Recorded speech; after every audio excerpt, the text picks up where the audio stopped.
Leather furniture has grown in popularity immensely over the last 20 or 30 years. I mean, literally it was maybe 3% of sales 30 years ago, and now it's 25%, 30% or more of upholstery sales. And why is that? Well, one thing is that there's just a lot more quality leather available, and I think people are coming to the realization that it's really actually good value. Now, most people think that leather furniture is more expensive, but if you think about the extra lifetime that you're going to get, I mean, a quality leather piece could last the rest of your life, and they never really go out of style. They're always cool.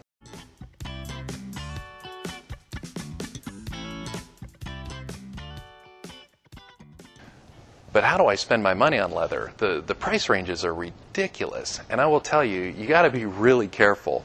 There's leather, and then there's leather with vinyl wrapped around the side, and then there's even something out there called bonded leather. Sounds like leather, but what it really is spam. I mean, they grind up the leather and somehow glue it back together, and it looks like leather.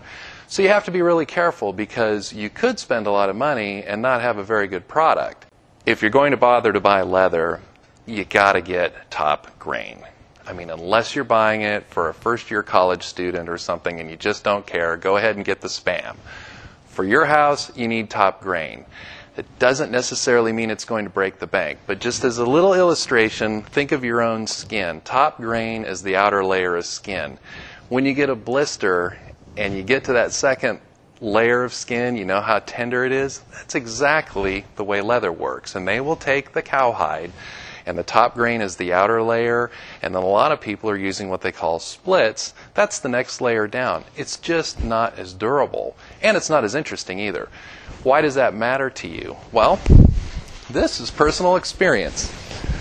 Look at that. That was supposedly a quality piece of leather furniture. It's not that old. I bought it from a place before I got in the industry who sold me on the quality of their product. I don't think this should happen to a cow. Secondly, they even told me, when the cushions deflate, come on back and we'll just give you more padding, because all it is a bag full of padding. My designers are laughing at me big time on that one. So anyway, this is my little lesson learned. Top grain leather can have a variety of aspects. Some people just want it nice and clean looking with a really soft feel to it. Some people want the leather that looks like a bomber jacket or looks like it came right off the animal. Some people don't want to be reminded that it was on an animal.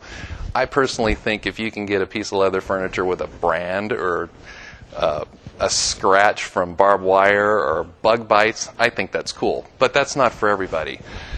If you have an inferior piece of leather, you may have to put a lot of effort sanding it, filling it, almost like auto body work, and then coating it. And then that's why you get that shiny, stiff leather. It doesn't feel good to sit on. Some people think it's cold. It's because it's crappy leather. So you want top grain leather, aniline dyed. That means it's dyed all the way through, so when you scratch it, it's still the same color. Just to give you a couple of illustrations of the different kinds of leather, this is one of those leathers I was telling you has a really cool look to it. And actually, see when I stretch it, I mean, the oils are kind of moving through the leather. It'll mark up, and just it's going to get more awesome with age. This is an example of a leather that's just perfect all the way across. There's not going to be any variation in it, and it's also not going to turn different colors when you pull on it. So for somebody that's a little bit more on the analytical side of life, this might be the kind of leather for you, but it's still a quality piece. It feels so good. You can tell the ones that aren't, or that have been heavily treated, because they're just going to be stiff. Now, if you have kids, they call it pizza-proof leather. You might want to look for one that's protected. This one is actually protected, but it still has a soft hand. So if you're looking for a perfectly smooth piece of leather with no visual differences, but you still want it soft, that's going to be a rare piece of leather. It's going to cost you a little bit more, but it's going to be really nice. It won't feel cold when you sit on it. It's going to be really soft. So just as a recap, 3 things to keep in mind. You got to get top grain. You have to have aniline dyed. And you want it to feel good in your hand, nice and soft, because if it feels good in your hand, it's going to feel good when you sit on it.